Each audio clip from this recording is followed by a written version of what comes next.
This is Uncle Ruckus. No relation. I'm a very spiritual person. I start out each day thanking the man for the sunrise, for the land I walk on, for the air I breathe, and for this show, the era of Reconstruction.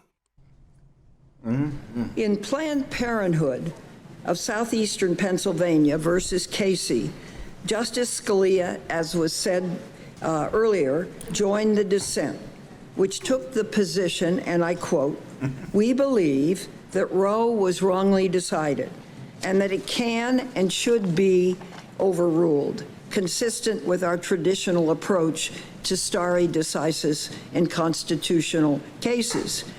Do you agree with Justice Scalia's view that Roe was wrongly decided? So, Senator, I do want to be forthright and answer every question so far as I can. I think on that question, I'm going to invoke Justice Kagan's description, which I think is perfectly put. When she was in her confirmation hearing, she said that she was not going to grade precedent or give it a thumbs up or a thumbs down. And I think in an area where precedent continues to be pressed and litigated, as is true of Casey, it would be particularly, it would actually be wrong and a violation of the canons for me to do that as a sitting judge. Mm-hmm. So if I express a view on a precedent one way or another, whether I say I love it or I hate it, it signals to litigants that I might tilt one way or another in a pending case. Ladies and gentlemen, that was Amy Coney Barrett getting questioned by Diane Frankenstein.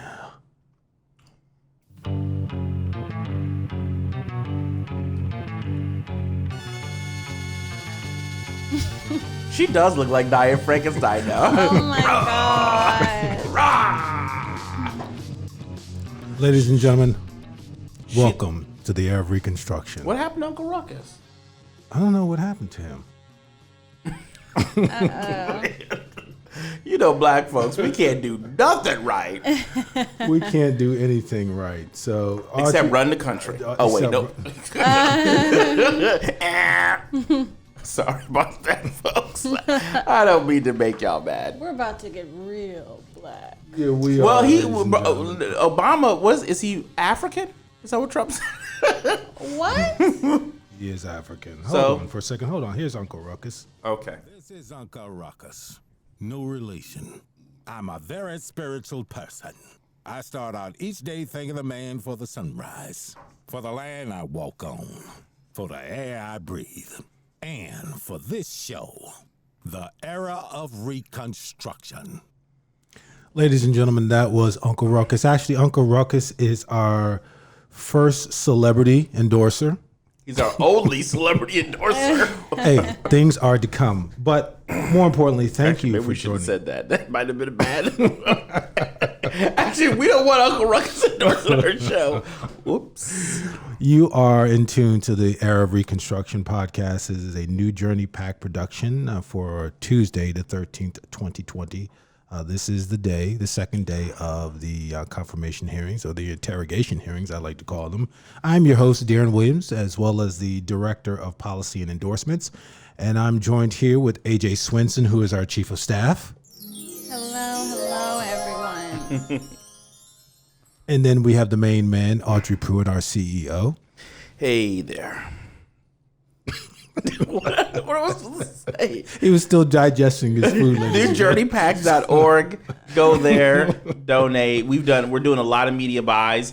We got some stuff going on, and media buys going out in West Palm Beach for Laura Loomer. I just signed some more today. We've got some stuff going anti-Biden into some areas where we think there are some Republicans that are a little shy about Trump. So we have some anti-Biden spots going out, reminding individuals of why they need to turn out to vote on the Republican side for the President of the United States, Donald John Trump. So go to newjourneypack.org/donate and help us get more videos on the air. That is actually a good thing to do, because you know what? It's funny you mentioned that about the shy voter. The Trump shy voter. There is an article that just came out. I'm sorry. It came out about 2 days ago, and it says pollsters downplay idea that shy Trump voters skew results. We're going to get into that. But what we played for you in the beginning was Frankenstein, Diane Frankenstein, interrogating Amy Coney Barrett.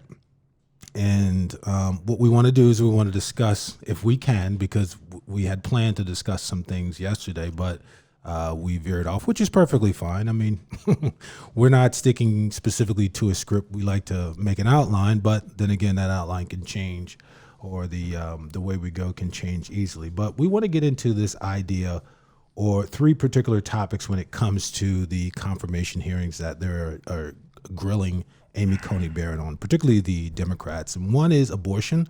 The second one is of course, Second Amendment. And then the other one is Obama's failed.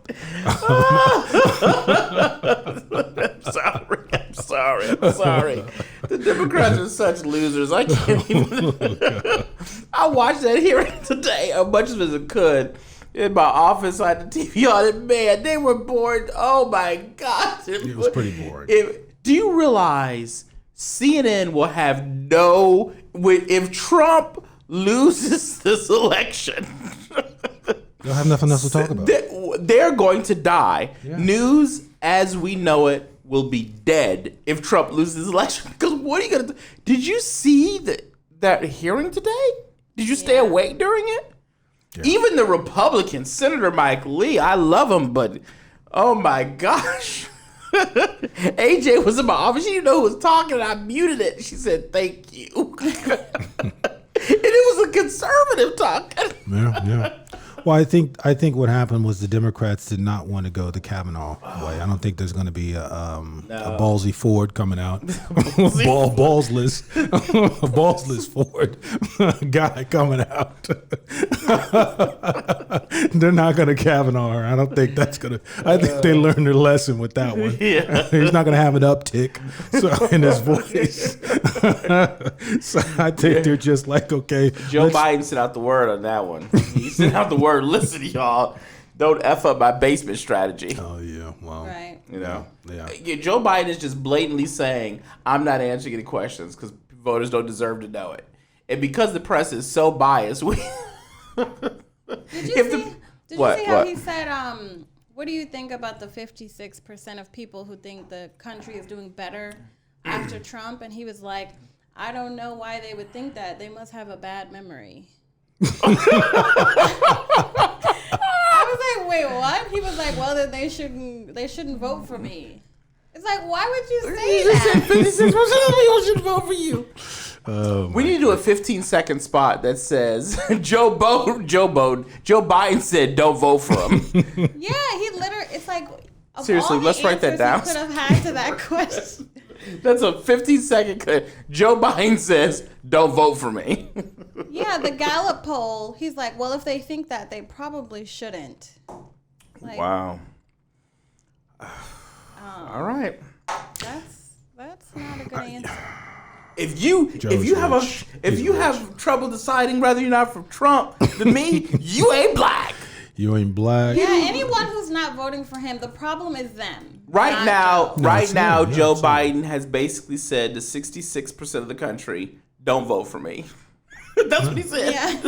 He told 66%. So listen, this should be over because 66% of you either stay home or vote for Trump. One or the other. Right. Well, it's true. I mean, we can go on for hours about Joe. It's sad, but I think if he radioed to these guys and said, "Listen, do not go off on Amy Coney Barrett," he did a good thing. Well, because Kamala did. Probably. Has she gotten up there yet? I don't think so. I'd be surprised if she's there. Oh, well, they have hearings tomorrow, yeah, too. Yeah, she's could definitely going to be there. She's definitely going to be there. So She has should to probably be very low key if she is. She better be low key. well, she might not be because Kamala Harris is very much for murdering children. She's all about it. We're gonna have the discussion today, folks. So just she bowdy. Gird your loins. She bowdy. Listen, you know what? This is the thing. If you look at the numbers, since Roe versus Wade in '73, we have slaughtered over almost 60 million unborn babies. That's a lot. That is a lot. And even one is too many. But if you look at the poll numbers, if you look at the data, I know what ends up happening is that if you look at the CDC, which is they have a lower number because they get their numbers from states, and some of the states do not report the numbers of abortion. Prime example, like California. But when you look at these organizations that really get into the facilities that perform these abortions, they get the numbers, and the numbers are extremely high. And so, looking at Kamala Harris, she's all about having access from, we talk about Ralph Norton when he said, we're going to make the baby comfortable if it survives the abortion, and then we'll make decisions on how we get rid of it. I mean, literally, that's infanticide. And I don't believe Kamala Harris has ever said that infanticide was, whoa, that's a little over the top, and I think we need to bump the brakes here. And even it said, what is it, 20, how many weeks in gestation where the child starts to feel the pain? 24. 24. Yeah, I think it's 24. Yeah, and I think some of them had said almost like 20, 21 weeks. And so, here we have a party. And if a party doesn't mind liberally killing unborn babies, what do you think they're going to do with the rest of the American people? So I think these topics are very important to discuss, particularly abortion, and also the Second Amendment, because like I told you, I'm armed to the teeth. I'm really armed to the teeth. So she was grilled about the Second Amendment, and she was grilled about Obamacare, which was a complete disaster. By the way, for those of you who haven't seen it, when we say grilled, she wasn't really grilled about it. She sat they kept there. on asking the question They over lecture her. Dianne Feinstein asked the question like 6 or 7 times in 6 different ways. Well, we're actually talking about two different hearings, not two different hearings, but two different points in this hearing. Because you saw Dianne Feinstein and a couple of others. I didn't. I saw Senator Whitehouse, Senator Durbin. I saw them, and they really gave speeches. Right. Yeah. They gave like a long 20-minute talk and then asked like 2 seconds questions. So Right. they more like did the lecturing rather than lecturing too. So that's what I saw there. And a lot of them are just attacking Trump too in their lectures. True. Not But even Amy. yeah, well, that's true. I mean, if when you get a chance, I think it's on YouTube, and not just for us, but for the audience, you get a chance and you watch Dianne Feinstein. She asks the question 6 times over. I mean, she talks about how when she was in California and her friends were, getting illegal abortions. I mean, she made the thing very personal and very anecdotal. But she asked her the question in like 6 different. Oh, I'm very disappointed that you're not answering the question. And Amy Coney Barrett was listen.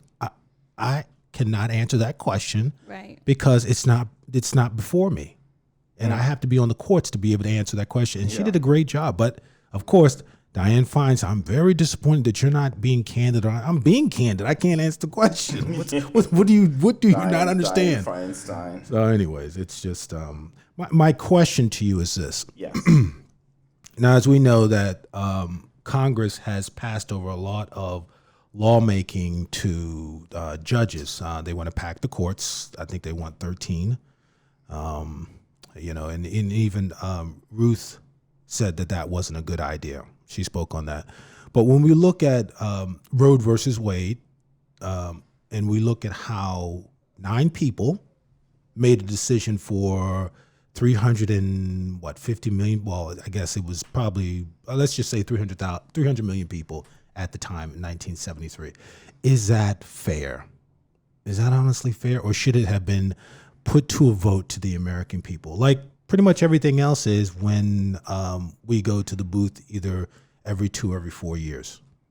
Even if it was put to a vote, they'd still send it through the courts and overturn it if they didn't. Look at California, like the outcome. Proposition 8, was it? Right.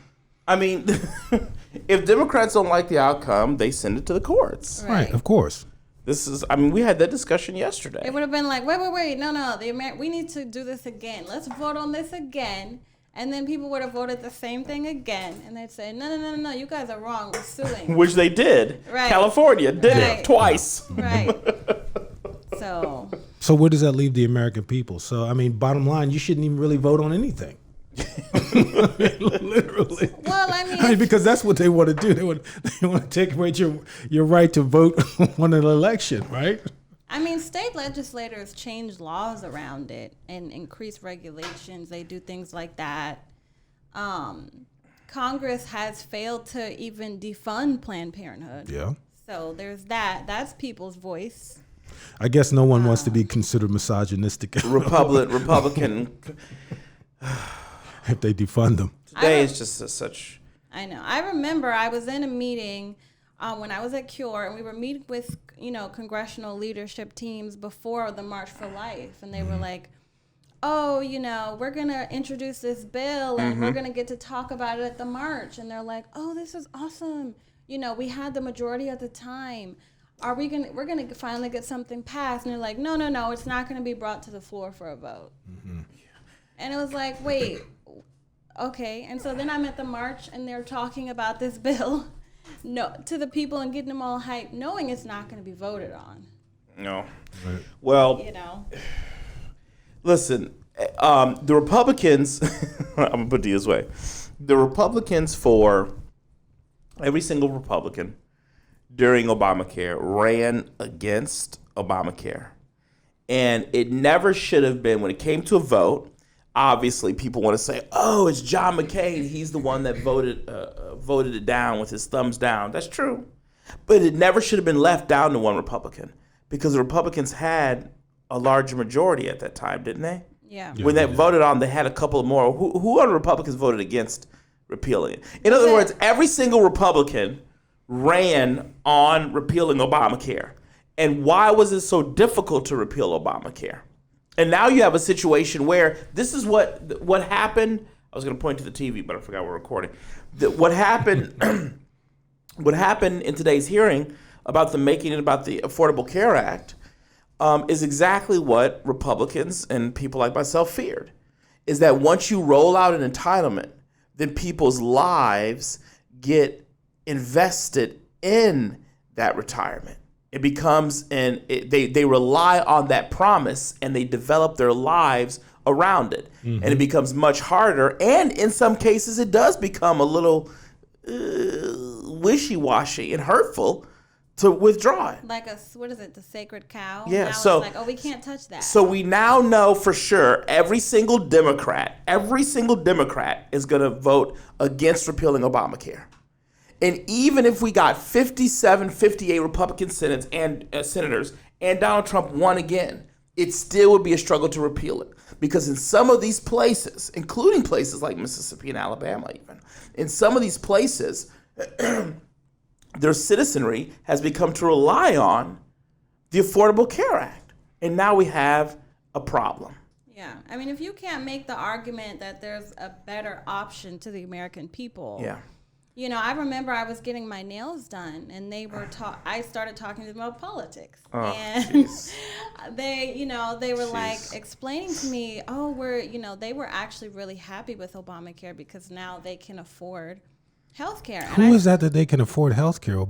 Well, it's good for the very Obamacare bottom. Is good for Apparently. the very bottom. It is. And it's good for if you're rich and you have pre-existing conditions. Yeah, so if you have pre-existing conditions and you're wealthy, which by the way is only like a couple 100,000 people with true pre-existing conditions. But anyway, if you have pre-existing conditions, and then if you're very, very poor because of Medicaid, because of the Medicaid expansion. That's why, and that's actually what it was. It really wasn't. It was just a Medicaid expansion. Well, that's what I was going to say. And it was a subsidizing of healthcare companies. And when Republican took that away, a lot of the healthcare companies got out of it once they weren't being subsidized. Yeah, right. Yeah. So she was like, "Yes, we can afford it now." And I said, "Well, I can't."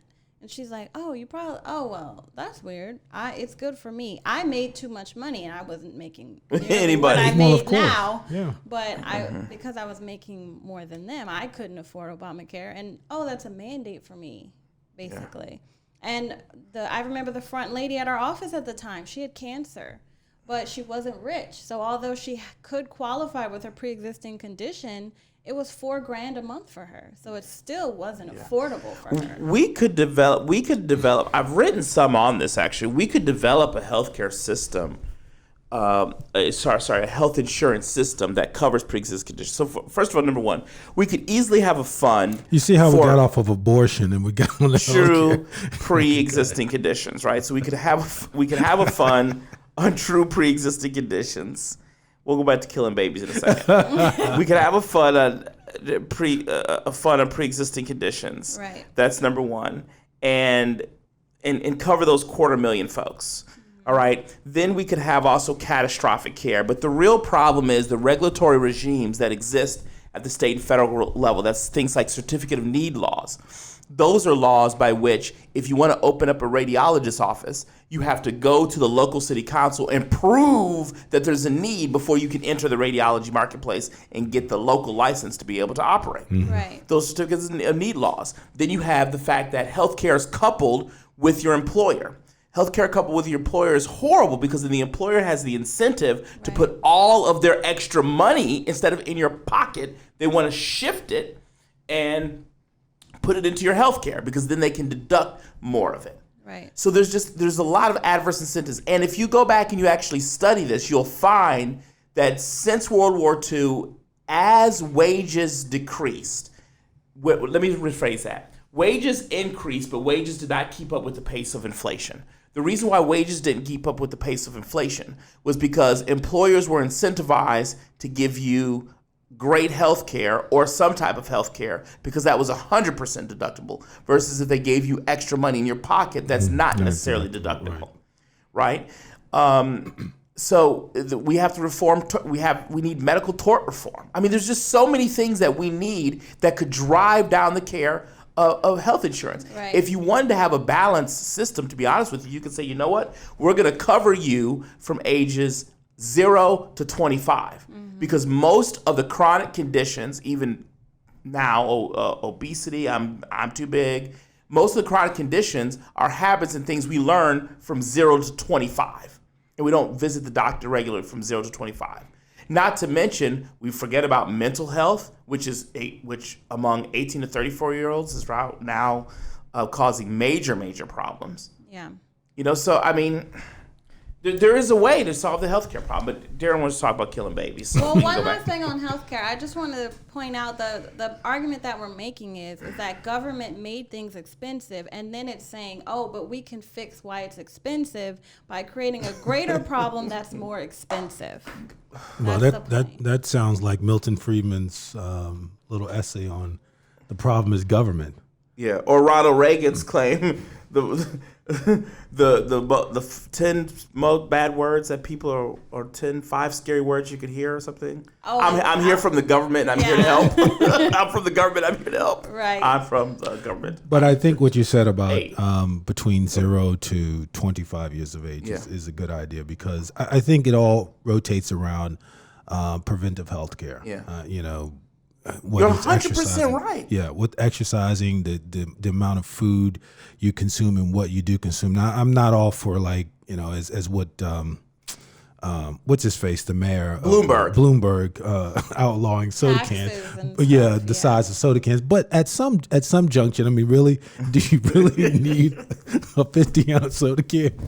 Listen, it's just in moderation. Well, let me say this. Let's take a look at schools. When I went to school, you had real recess. Like you were outside for 25, 30 minutes, twice a day running around. You had real PE twice a day or once a day running around. So basically, as a part of your school function, partly because they knew you were a kid and particularly you're an excess energy. Boy, you have a lot of energy. So kids today, they're getting more fights, they're doing this. Of course they're doing this because you've locked up the 13-year-old, having them sit. I'm sorry. You have feminized school. The boys can't play tag, can't play hide and go seek. Oh my God! Play cops and robbers. Don't play cops and robbers. Don't play nothing. Engines and cowboys. And so now you have these kids with ramped up, bent up energy, right? And you can Fat say boys. you've sissified. I hate to say that kind of term. No, it's the truth. You've sissified. Turn them into punks. Young men and don't let them outside. And there used to, and then there was and then They you've turned also transgender. called. Exactly. You've also caused young men on top of that to not respect women. Like, give you a great example. So when I was a kid, everybody went outside, and what happened was, it wasn't that we thought girls were less than or too stupid, too this, too that. Nobody ever. We didn't talk like that. We didn't think like that. But what it was, you're outside playing, a girl will do something to you, and you would like do something back, and do it a little too hard. Your guy friends would say, "Hey, that's a girl. We don't treat girls like that, you know." Right. You know, so there was always that balance. And so during recess, the girls would do slides, some merry-go-round, but they would hang out, talk about emotions, feel whatever it is that girls are doing then, you know. And then because the girls need to talk amongst themselves and get it out. And the guys got out by running around, beating each other up, you know, sliding down slides, hopping fences, whatever it was. So that excess energy. And now kids need recess more now than they did when I was a kid. You're absolutely right. Because I remember summertime comes, knock, knock, 8 a.m. We weren't in the house unless it was raining. And even then. Right. Even outside of school, we were outside. Outside. Yeah. Now kids are inside with. But they're inside all the time. TikTok, Helicopter parents, and they don't want their kids Triller. to go out. Exactly. Yeah, no, don't go out. Don't do this. It Somebody was get like COVID. that for me and my older siblings, but my next youngest sister is 4 years younger. It was already different for her generation. Jeez. They stayed inside.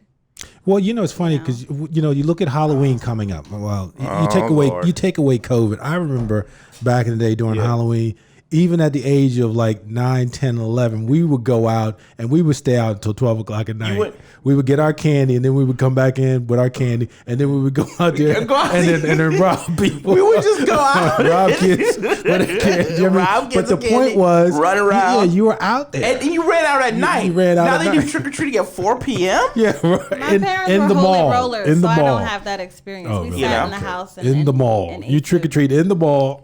But we did have way more freedom. Like, as long as we didn't leave our development, you know, our parents didn't know where we were. Our parents didn't know where we were all day. And didn't have no cell phone. And I was about to say that you didn't have any cell phones. Just as long as you get home in time for dinner. That's all, whatever it is. Right. You know? And then sometimes you'd be out and parents say, okay, stop, call me. And you stop at a friend's house and call them. Yep. Mom, okay, bye. Right. I mean, I would be gone. In the summertime, I was gone all day. I woke up, brushed my teeth, ate some Frosted Flakes, washed my face, and my butt was in the street until right before the streetlights came on. Right. Every single day. Also, because you couldn't run in and out of the house. It was like, why are you back in here? Why are you back here? You just came back in here. You better stay outside. What are you doing? I don't want to look at you. Go outside. You smell like outside. Get outside. Exactly. Absolutely insane. Yeah. Anyway. Yeah. Babies. Save the babies. These babies don't get a chance to be outside of the womb, let alone outside. No. They said statistically, said the most dangerous place for a child to be is in a liberal's womb. A black mother's womb. Black mother's womb. And actually, I think that's false. I actually think it's a white mother's womb, white by a percentage. Well, because because a lot of people, we know things that come through Planned Parenthood. We don't necessarily know all the numbers through people's doctors and things like that. That's individuals true. Going and being able to pay their own this doctor. This is such a. The question, all right, I'm gonna let you guys talk about it. I mean, abortion, I'm almost like Neil Bortz. That was the one issue. Neil Bortz was a great radio host out of Atlanta, Georgia. Mm-hmm. I don't know if you've ever heard of him, but he was a libertarian radio host, real good. He was top of his field at one point. Mm-hmm. And he used to say, abortion is the one issue I will never ever talk about because no one ever agrees. The listeners don't. It's either one side. It's just he didn't talk about it. I almost feel like that. I'll answer some questions, I guess. But. I think I think there are certain things that pretty much everyone can agree on that abortion isn't preferred. We can't agree on if a man is a man and a woman is a woman. Let me just put it out there. He said, this should be safe, legal, and rare. I think most at least people would say we would hope that this doesn't ever need to happen. I don't think that's the modern left. No, that's not the safe, modern legal, left. and rare. No, They want what they say is it's my body and I can do whatever I want to. I'm not saying politicos. I'm saying people like everyday Americans. I think would still say yes. They want it functional, frequent, and free. Absolutely, they want to use it as birth control. I don't think everyday Americans this think is the that thing, way. and I'm reading. Well, this is a 2017. If everyday Americans didn't think that way, the issue is if everyday Americans didn't think that. Well, I don't think that's the whole point. There's never been a vote on what the American people think. I think there's a large percentage of people who don't support abortion, and that's why they want the courts to always handle it. I believe. I believe the children are our future. Teach them well and let them lead the way. Go ahead, Audrey. Show them all the beauty outside the womb. Give them a sense of life. We should get some big speakers and go in front of Planned Parenthood and play that. I believe children are. Wait. Did Michael Jackson sing that song? No, it was what's the girl who Bobby Brown's wife? Whitney Houston? Yeah, Whitney Houston. Oh, okay, that's fine. Crackhead sang R.I.P. it. That's okay. Yeah. R.I.P. Whitney. Yeah. Okay. But anyways, look, I just forwarded you this this cool. report. It says the Right to Life of Michigan. Thank God for Michigan. The Educational Fund said that this is a 2017 report. More than 19 million black babies have been massacred. No, it says aborted since 73. 19. That's a third of our population. That's that's half of our population. What are we? 43 million black Americans. So we've basically wiped out half of our population that could have found a cure to cancer. Mm-hmm. You know, that could have found a cure to AIDS. Do you remember when people were making the argument that abortion lowered crime? I don't know if people still make that argument. It's still very much. It was a part of feminist thought and economic theory that the people who got most abortions because they were poor, and poor usually equates to violent crime in particular, not necessarily crime in general, but particularly violent crime. Poverty equates to the violent crime that involves another human being. Right. That if by increasing abortions, then you would make the economy better, crime would be lower, etc. In fact, I think I read an article by some feminists that wrote, if you want to look at crime reduction, look at the fact that more babies are aborted. But if that's the case, you can say, okay, there's less car accidents because there's less people driving. I mean, come on, Jesus. It's an odd argument to me. I remember reading that in Freakonomics and just being like, what? But I think that there's a whole host of issues around abortion that and being pro-life that I don't think people ever really talk through. I don't think we should be unable to talk about the situations where women end up in this position, how we can prevent things like that. I know how you can prevent all it. the different, basically a 100% keep your success pants rate. zipped and your legs closed. And how they end up in the situation. I'm saying I know where babies come from. I had the talk. But I'm saying the situations that a lot of people are in, the women that I know who have had abortions, and I know many, it's like, man, that was a tough situation. And although I've always, I had a friend who came to me and is like, she got pregnant by a basketball player, and she was like, I don't know what to do. Was it an NBA player? No, college. Oh, I'm about to say. It was Pookie who played for the local rec. Oh my God. Pookie was good at dunking. Slam, swish. I can't pull out. I'm so through, you guys. I am so through. It's that good. Pookie was Booty Thang. On the tibba tabba. Shot it down. I'm through with them guys. I'm through with them. But go ahead. What were you saying about the young lady who got infected by Booty Thang? She got infected. I was actually gonna say that if you got pregnant by the NBA player, they got a 100% birth rate. Oh yeah. She's like, ooh, that was nice. Because you get pregnant by the NBA player, that's the ticket right there.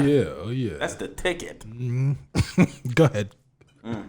You guys are the worst. So you had we're doing a series for a second. So you had a friend who she ended up being impregnated with a local guy. Right. He wasn't a college player? He was a college So player. he was a college player. And he immediately was like, here's $400. Oh, snap. Damn. Well, for her to get what? Who has $400 An in college? Whatever he had to do, he did it. That's true.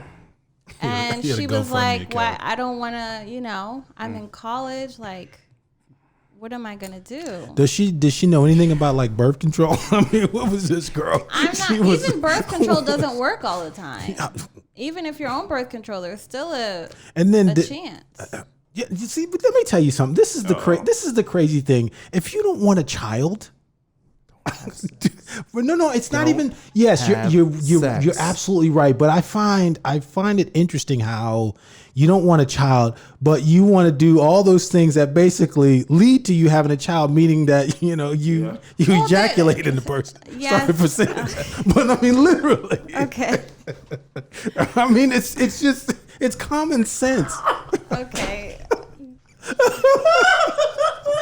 I mean, we're talking real here. Yeah. Babies' lives are on the line with this, and the people are acting like, oh, this is just, hey, this is a great Saturday night, or something to facilitate my time until I gotta go to practice. I mean, this is crazy. Oh my God. It's insane. But anyways, so he gave her the $400. No, the story's over. He gave her but listen, he gave her the $400, and she says, I'm in college, I can't have this baby, and then she went ahead and got an abortion. I don't know. I never talked to her about it again. You she wrote her never off? brought it up again. I didn't write her off.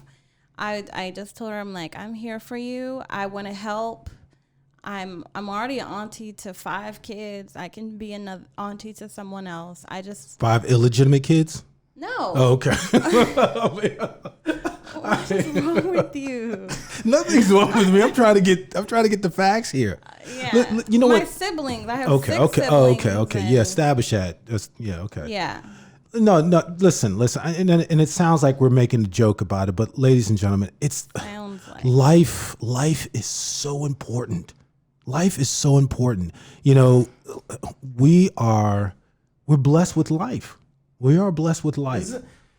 But we take the whole thing so casually. How many people really, how many people, we're talking about it today, which is avant-garde now, but how many people really even want to talk about the topics surrounding this? I don't know. I guess I would value the pro-choice, the left side, a little bit more if I felt what you said earlier about Clinton. Like, if I felt there was some consternation, there was something, like it was a battle. But it just seems to me that the social norm still didn't support it. I'll put it to you this way. A guy could kill 10 people, including children. And some people on the left, although they'll agree with the death penalty to do it, they still say, we want to do it, but it's just, they still have a problem with it. With the death penalty? Yes. Yes. And so I don't like it either, but I'm just using that to say a point. Mm-hmm. But my problem is it's not even a difficult decision to make. And now I'm not talking about the way the woman is, because I believe, based upon some of the stories, because you've shared some stories with me, other people too, and I know my own, and almost everyone that shares stories, the people that I've known, like the people I know, I have my own stories with the people that I know and group with, and you have your own, and Darren, and almost every one of them is the same thing. There was a struggle, and what I'm wondering is, that doesn't seem to be the case when people talk about it. even today when people talked about it, it bothers me that that it's just so easy. It's spoken of in a very cold way. And even when Nicki Minaj spoke out and said she has nightmares. Yeah. She, about her abortion. And they got mad at her and said, oh, you're accepting the right's guilt. You shouldn't feel guilty. You shouldn't feel, whatever. We've decided to... Well, the left wants to sever a conscience. On everything. We've decided to just remove... Everything is amoral. Except when it comes to... their agenda. Children coming across the border. Then the left loves kids. Yeah. Come across the border, hop the fence. Well, they don't call... Isn't that funny? They wouldn't even say a baby in the womb is a child. You know what's funny? I just thought about this. The left doesn't encourage illegal immigrant mothers who come across to abort their babies, do they? No, they don't. Have you noticed that? They're not encouraging. The case that they got for Kavanaugh, they were mad at him because he ruled that the girl should have had her parents' permission to get an abortion. Yeah. They were like, because no, she's a minor. The government should have paid for her abortion regardless of whether or not she's a minor.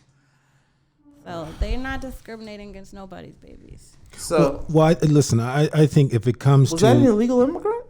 I don't think that was I think it was a legal immigrant. That wasn't illegal. I don't know. I can't say it for I don't remember. I don't know. There was an article out, and it was a while ago, and I should have looked this up, but there was an article that said, we go back to this thing of black superstars and how they say, do as I say and not as I do, Mm-hmm. where the article was mentioning how a lot of liberals, wealthy liberals, Mm-hmm. powerful liberals, actually have a lot of conservative values. They don't tell their daughter to go to get an abortion. They don't. Obama did. They don't. Obama said if his daughter made a mistake, he wouldn't want her to pay That's for what it. he said. That's what he'll say. That's what he said. But he's also saying men running around with a penis are women. But he doesn't. I don't believe for a second. Right, exactly. Obama believes that. I don't believe he believes that. I don't think at all that that one of his daughters would come and say she's pregnant out of wedlock, and he'd be like, "Oh, keep it." No, What he would say is bring that Negro that did it or white guy over here, and I'm going to tell him right now, you gonna get taken out. So, they were going to get married, but guess what? He got shot. Oh my God. Speaking of everyday things, this is the second day in a row. Now, we got to be serious about this for a moment. This is the second day in a row that Darren Williams walks up in here with an $8,000 watch on. Oh my God. The second day in a row. So I don't want to hear nobody say, I got a watch on that says Vincerio. You know how much this watch is like $150. Oh my God. Darren walking around with $200 watches. Oh my God. You could have. Let me tell you. That's what happens. You could abort the next watchmaker. Let me tell you the story about this watch real quick. I'm gonna make this a minute. Okay. This watch it's an Ebel, ladies and gentlemen. Ebel is it's French watchmaker.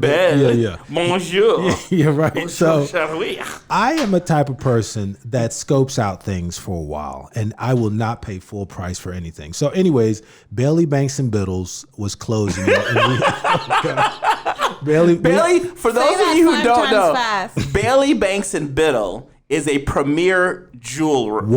They're closed now? Yeah, they're bankrupt. They filed bankruptcy. Bailey Banks and Biddle was a premier Bailey Banks jeweler. Bailey Banks Biddle. But anyways, as they were closing out, all their stuff was marked down like 90%. So anyways, I went in there and I said, let me try to find a watch. And so I said, oh, can I see the watches that you have? And so I saw the watches and I'm like, I'm not really interested. Do you have anything that's really unique? So she said, oh, well, we have something behind the counter, something under the counter that someone had placed on hold, but you can take a look at it. And it was this watch. And so the watch actually was $5,000, but it was marked down 90%.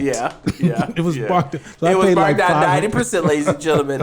If it's too good to be true, it probably is. But this was 20 years ago. This was 20 years ago. I am not hating you and your expensive watches. I just want black folks out there that black people. No, actually, let me talk to white people. Don't let black folks tell you that that they're oppressed. Yeah. You can tell them, one already that wears 8,000 a different watch. And Darren doesn't even live here in the same city as the headquarters.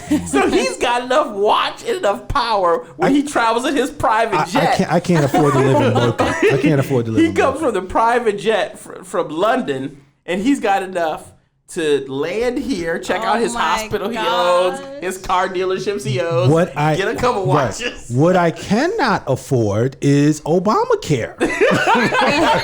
I can't. So, ladies and gentlemen, I take my vitamin C's. That's saved up money. I take my vitamin C's. I take my multivitamins, and I work out each and every day. And look, there was. Are you working out while you're here? Oh yeah, absolutely. The hotel's got a gym. It's not like the hardcore. Oh, I know it's not like his. It's not CrossFit. Exactly. Oh, Darren ain't doing no CrossFit. Darren is part of the Diamond Class gym membership. It's a gym. It costs about $2,700 a month. The initiation fee is $50,000 a year. Listen to what he's saying, ladies and gentlemen. This is very important because we were talking about healthcare, preventive maintenance, ladies and gentlemen. Preventive maintenance. And he's working out every day, lifting up that heavy watch. Yes. I pay $35 a month to make sure that I don't have pre-existing conditions. My gym is expensive. Yeah. That sounds. You pay $35 a month? That's What cheap. is that? That's cheap. That's cheap. That's very inexpensive. That's real cheap. Yeah. Well, see, ladies and gentlemen, I don't live in Boca Raton. The gas prices where I live are not $3. Which is saying something. They're like $2. Because you live on the east, by DC. Yeah, I live in Stevenson. I don't live in Baltimore. No, he doesn't live in Baltimore. I live in Stevenson, Maryland. That's nearby. Yeah, well, we're about 25 minutes away. Is that cheap there? And Stevenson, no, it's not. No, Stevenson is a pretty posh area. But for those of you who don't know, Darren has like an MBA or Master's in Finance or something like that. So he does not. And I'm on the radio on a political show. On the air. It's good. We have a wide variety. Yeah. But but going back to your point, listen. I've only been to the hospital, I think, twice. When I was young, I broke my arm, and then the other time was I broke a bone in my foot I was rock climbing, and I came down too quickly. But anyways, I don't have, thank God, I don't have any pre-existing conditions. I make all my meals, take all my vitamins. Cardio is a huge thing. Working out is a huge thing. Yeah, he's a big workout person. Yeah, so as Audrey said, I think preventive maintenance of whatever you want to call it is very essential. And I think that needs to be broadcasted, not just. Well, we used to have that in school. It wasn't even structured. It used to be recess, exactly. slides, tag. Yeah. I mean, what do you do? I don't even want to. I mean, when you look at the level of even, not to be callous about it, but even when you talk about the COVID deaths, 6 out of 10 Americans, they say, have a pre-existing condition. So when you want to talk about just a pre-existing condition, when you want to talk about comorbidities every time. Yeah. But if you want to talk about that, it's like, the rate that we had of people passing away from this shouldn't necessarily have been shocking because of all the people with conditions already. Good question in reference to that. If we look at before the 60s, if you look at black people, you can even look at it during the marches, okay? When you looked at blacks, they weren't obese. The only person that was obese in the black community was Big Mama. She was, literally. You go back to the, and of course maybe the poverty level. But anyway, even with the, it's, when you look at the 1920s, 30s, 40s, 50s, maybe early 60s, blacks were not obese. They were poor, but they weren't obese. Well, that's because they and were maybe because of the government handout, it made, Well, I'm actually going to say it's because of the fact that companies are incentivized to pump. There has got to be a difference in the chemical food makeup. Right. I believe so. And there are studies that have shown that a woman on the same diet today as a woman in the 50s would still lose less weight and still gain weight because of the chemicals that we're exposed to today. I used to work at a historical Victorian museum, And I was, and this is when I was, so I've always been 5'10". Repeat where you just used to work. You didn't work at Burger King. Where did you work? Say it again, please. A historical Victorian Oh my museum God, ladies and in gentlemen. Michigan. When I was a kid, I used to give tours. Oh my And God. I remember going into these sort of, hey, everybody, this is what, and this was back in the early 90s. So, hey, everybody, it was about 92 and 93. This is what a seat looks like. And I don't know if you've ever been to an old theater and you see how narrow the seats are. The Hippodrome in Baltimore. You know, it's amazing. Yeah. It's amazing. Or if you go in New York and you sit in a museum in the Transportation Museum? I forgot where it is. The Transportation Museum, and you sit in the old subway seats and you see how small everything is. And you can still see, if you go to places like New Orleans or Boston where they have some of the old doorways, Yeah. you can see how short the doorways were because you didn't need a 40-inch doorway to walk through. Yeah. So it's pretty remarkable. And you're right, the diet has not largely changed. In fact, in the 60s, the fast food diet, because TV dinners became popular as women started to make their way into the workforce, TV diets came up. They exploded. Yeah. And burgers exploded. And there were people, even, I remember my grandma used to say, there were people back when McDonald's first came about, etc. They were eating burgers and that kind of stuff all day, every day. Yeah. And we're still maintaining being skinny. They weren't constipated. They didn't have IBS D and C, hard to breathe, all this kind of stuff. And they weren't really going to the gym either. And you can't tell me that if you're pumping stuff in food. I remember when a Twinkie used to be good. And now you're pumping stuff into food, and you can't tell me that doesn't have a long-term effect. Yeah. You cannot say that to me. Right. Well, I think if you're sedentary, I mean, a lot of people they binge watch, they watch TVs, they watch movies. You know, they're watching stuff on their work, their podcasts. They're at work, they're seated, and then you go somewhere and you sit down and you eat, and then you go home and you got to have those mechanisms of exercising and really. And we really do need it. And all of us around this table, by the way, happen to be Black Americans. And we really do need it. I mean, I'm overweight. Darren's probably the healthiest one at the table. Probably. No offense. God, no, because AJ and I will eat together, so we know. We know. Because I can't afford Obamacare. My BMI has been too high since I was 22. So. So this is a thing within the African American community, within the Black American community, that we do need, and this came up with COVID even, that we do need to talk about. Yeah. There are long-term health choices that are popular within the Black American community. Like, one thing I hate to see, I don't see. Maybe it's because of where I grew up and the people I'm associated with, but I always see Black babies with juice. But I think part of that is just poverty. Because even like, is it orange juice or is it grape drink? You know, I think that's Sugar, more. water, If you and look purple. at class, if you look at it by class, I think, and I do think you'll see some similarities. Like, you're probably right. I just haven't spent time with. yeah, I didn't grow up with poor white folks. Grow up with poor Black folks. So. yeah. But because they're saying the same. They're saying, I think they say the Hispanic community has the highest obesity level right now. They have the highest? I thought we did. I think recently they either surpassed this in TV watching. It is, by the way, or this obesity. and this actually, and we're going to clarify this. We're going to say Hispanic Americans and Black Americans, because if you take your butt south and you go into the poor areas in the South, I've been there, Mexico, Honduras, and stuff, Brazil, they're skinny. If you take your butt to sub-Saharan Africa, where our ancestors were, they're skinny. Yeah. This is uniquely an American feat. Yeah. Now, it's starting slowly to spread to other countries. Right. But it's uniquely American feat. And I've been to Europe, and I've seen all the cheeses and dairy and sugar that they pour into their bodies. Yeah. So I think some of it is like us sitting on our butts all the time. Some of it is... Oh, because they walk everywhere, the Europeans. That's true, because they do the trains. They walk. And they also got that universal health care. You can't get sick. Well, yeah. You have to wait a year to go to the doctor. So you better be able to, you better be healthy. Yeah, that's true. That's true. So, I mean...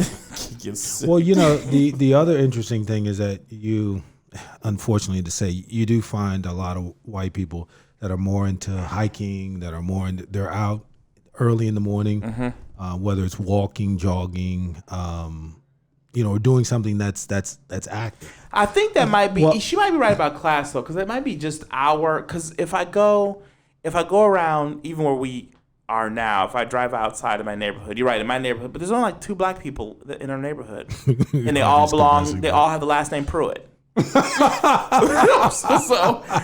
and I'm not I would say my wife who is white said this is exactly what you're talking about. Said, hey, you want to go for a walk? I was like, what? No. Where, I said, oh sure. I put my foot outside that door, and that Florida heat hit me, and I saw a lizard say, you better go back in the house. And I was like, ooh, I'm taking my black butt back inside this house. Wow. Yeah. So, but even when I traveled, what I was going to make was, even when I traveled to the travel through poor white areas, I actually don't see. You're right. It might be more of a class thing.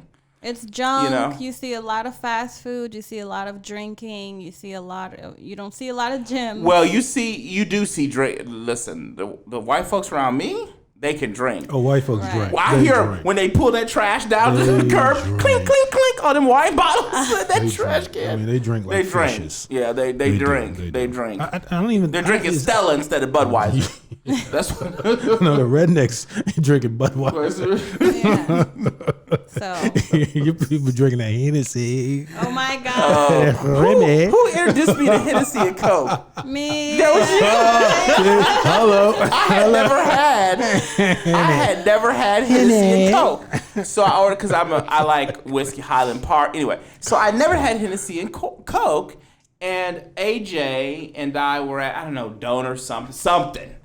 And I was like, oh, I'm just going to go ahead and get a drink. And she's like, you need to get some Hennessy and Coke. I was like, oh. And now we're standing there. Oh, no, it wasn't then. I know where it was. I remember where you introduced me, but I'm not going to say it. Mm-hmm. So it's nothing nefarious, people. We just don't want to put our business all out and get other people in trouble. It wasn't at a donor's place. It was at a place. But anyway, so we're at a place. There's Hennessy and Coke. And I had brought my little fruity, high-end, like, $200 a bottle of whiskey. Yeah. And someone she knows brought in Hennessy, and I happened to have some Coke there. Mm. And I put a little Hennessy, Coke, and lime in that. I was like, oh, I see. I see. This is tasty. Yeah. I was like, ooh. If you go to like a lounge or something in D.C., it's like, that's the drink. That's the drink, Hennessy and Coke. It's like Crown and Coke for white folks, or Jack and Coke. Well, actually, I should say Crown and Coke is the universal one, white, black, and red. But definitely Jack and Coke for those of European ancestry, and Hennessy and Coke for sub-Saharan African ancestry. Ladies and gentlemen, I drink beer, a Corona, maybe an Amstel, and red wine. I don't get down with liquor. I know, right? I don't get down with liquor. You can't get down with liquor if you got an $8,000-$9,000 watch. That don't work. Liquor. I am too good for this. Liquor. I get down with a little bit of red wine, Heineken and Corona. Cheerio, old chap. Chip, chip. Oh my God! This guy works. No. Listen, this guy's working at Victorian museums while I'm working at Walmart. Back in the day. We need to start over. Like, we need to be like, okay. Victorian museum. I didn't even know they had Victorian museum. What the hell?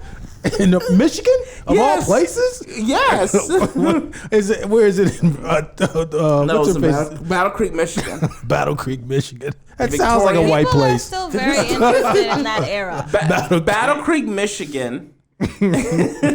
Battle Creek, Michigan is where the Seventh-day Adventist Church started. It's where Kellogg's. It's called Cereal City. Kellogg, General Mills, and Post all still have their headquarters there. Yeah. So good old Americana. And then you have, 3 hours from there, you have Detroit in the car and the street. Detroit.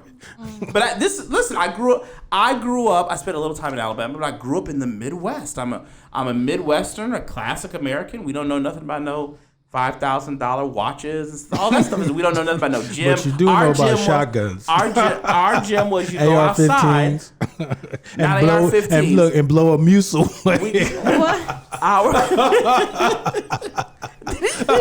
say Metamucil? No, I said a moose. Oh, a moose. Yeah, a moose. That's Alaska. I don't care. Come on, Palin. Oh my gosh. That's a bridge too far. Oh my God. We need to just restart with this one. Oh my gosh, the show's almost over. The show is almost over. Ladies and gentlemen. I hope you had a great time with us. We definitely try to make everything entertaining, educational, and expensive. Victorian expensive. Oh my God. Ladies and gentlemen, thank you once again for joining us at the Era of Reconstruction. And stay tuned for tomorrow's show. It'll be just as fun and contagious and informative as this one. Thank you very much. Uncle Ruckus again. No relation. This podcast is paid for by the New Journey PAC and not authorized by any candidate or candidates committee.